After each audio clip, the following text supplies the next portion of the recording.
Salut, c'est Marco de Top for Phone. Aujourd'hui, petite vidéo de déballage du Sony Xperia V, un mobile que vous avez été très nombreux à me demander en test et donc qui va arriver dans quelques jours maintenant. Je parle du test.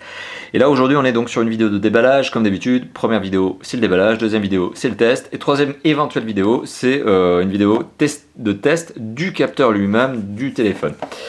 Alors, si on fait le tour du propriétaire, face avant, eh bien c'est une boîte tout à fait classique, hein. C'est du grand classique chez Sony, donc le logo, le visuel de face du téléphone, un petit logo Android pour nous dire que c'est bien un Android Phone, et le Xperia V, c'est bien écrit, c'est le modèle. On fait le tour de la boîte, Sony Xperia V encore, rien. Le petit numéro de série, l'IMEI, tout ce qui va bien. Et au dos de la boîte, on retrouve tout un tas de petits logos qui sont des logos qui vont bien vous spécifier justement le téléphone. Alors on a du Exmor Air for Mobile, du B2, en fait c'est du Bravia Engine, ouais. C'est du Bravia Engine Mobile 2. Voilà, et puis il est NFC, il est Wi-Fi, etc. Bon, tout ça on en reparlera justement au niveau du test, au moment du test. Alors, si j'ouvre la boîte, alors j'enlève ce petit couvercle, donc c'est une boîte de format étui si mes souvenirs sont bons, c'est comme ça qu'on l'appelle je crois. Alors je prends le téléphone est emballé dans son petit sachet. Alors si je déballe le petit sachet, il arrive. On trouve le téléphone avec son petit film plastique transparent sur la face avant pour le protéger. Sur le dos, juste une petite notice pour vous dire quels seront les points justement qui servent à fixer le cache batterie dans le téléphone. Donc ça vous permettra de l'enlever plus facilement. Voilà, vous voyez. Donc c'est pour vous dire attention, il y en a un là, il y en a un là, il y en a un là, il y en a un. Bon, ok.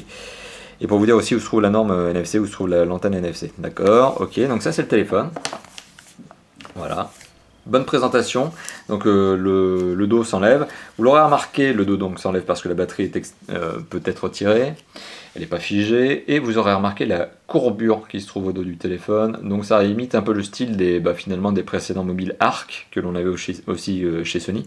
Donc on est vraiment dans un style très Sony, mais qui se rapproche plutôt du Arc que de la nouvelle génération du Xperia. Enfin en tout cas voilà, on est plutôt sur une sorte de retour vers le futur d'il y a 2 ans que sur le dernier style de 2012. Des Sony Xperia, on est plutôt sur un style proche du 2011. Voilà, donc c'est le Sony Xperia V. Alors, qu'est-ce que l'on retrouve d'autre dans la boîte? Alors, Xperia V, c'est écrit dessus, je ne sais pas si on arrive à le voir, si, là on y arrive, Xperia. Alors, si j'enlève le petit socle en carton, à l'intérieur, qu'est-ce que je trouve? Une batterie, c'est un indispensable quand même pour un téléphone, c'est déjà pas mal. Donc c'est une batterie, donc vous le voyez, c'est une BA600 de Sony. Est-ce que l'on a la capacité qui est écrite au dos? Oui, c'est une 1700 mAh. Voilà, donc ça, bien évidemment, c'est avec le téléphone, heureusement d'ailleurs. À l'intérieur, on retrouve donc de la boîte, on retrouve une série d'adaptateurs pour le kit piéton et la petite accroche qui vous permet donc de clipser ça à votre revers de chemise, par exemple. On retrouve le kit piéton. Alors le kit piéton, je vais le retirer de son petit emballage. Et alors le kit piéton, c'est un intra-auriculaire. D'ailleurs, note sympathique, le jack 3.5 est coudé, vous le voyez d'ailleurs. Ok.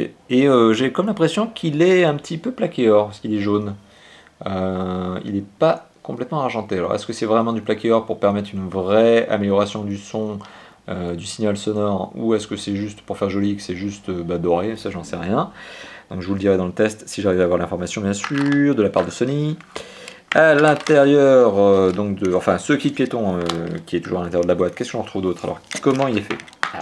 Il est facile déjà. Alors, il n'est pas de longueur égale. Ça c'est les anciens. Alors ça j'ai horreur de ce genre de kit piéton.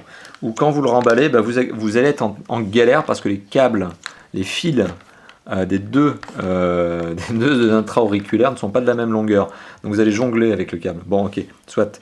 Logo Sony à l'arrière des deux intra-auriculaires. Des intra-auriculaires donc avec du caoutchouc bien sûr pour avoir un vrai port agréable. D'ailleurs c'est pour ça que c'est des intra-auriculaires, parce que s'il n'y avait pas ça, je ne sais pas comment on ferait avec du plastique brut, j'en bafouille décidément.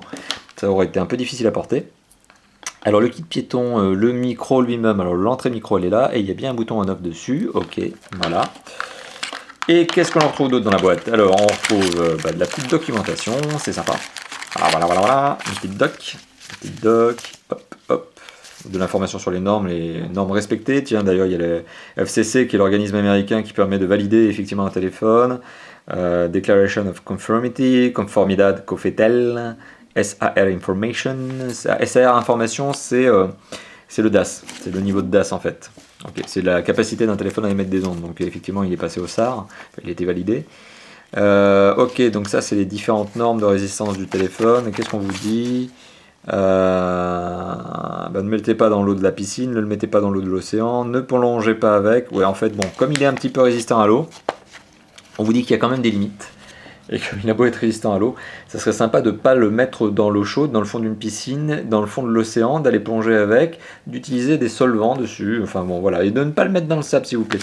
Ouais, bon, je pense que Sony a largement vanté la qualité étanche de son téléphone et a eu un peu peur que les utilisateurs se plantent un petit peu au niveau de la capacité à être vraiment étanche. Ok, un startup guide, ok, un guide de démarrage. D'ailleurs, note importante, note intéressante, c'est qu'il est en anglais, donc j'ai l'impression que le téléphone qu'on m'a fourni pour le test est un téléphone anglais. D'ailleurs, on remarquera qu'il n'y a pas d'adaptateur secteur. Donc je pense que c'est vraiment un téléphone qui vient du UK, donc je vais quand même regarder sur la boîte juste après. Et on trouve le câble USB, micro USB, donc qui permet la charge et la synchro. Voilà, ok, USB, micro USB. Alors maintenant je vais regarder la boîte quand même, juste pour être sûr que l'on est sur une boîte française, mais j'ai pas l'impression, j'ai plutôt qu'on est sur une boîte UK. Et ouais, c'est ça. C'est une boîte qui a l'air d'être une boîte destinée au marché anglais.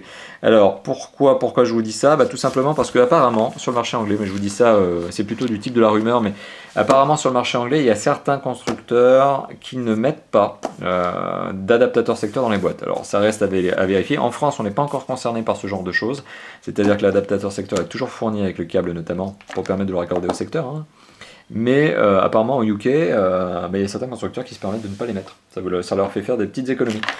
Donc voilà, donc dans la boîte, que voici, que je remonte encore une fois, on retrouve donc le Sony Xperia V, qui est étanche, mais pas trop.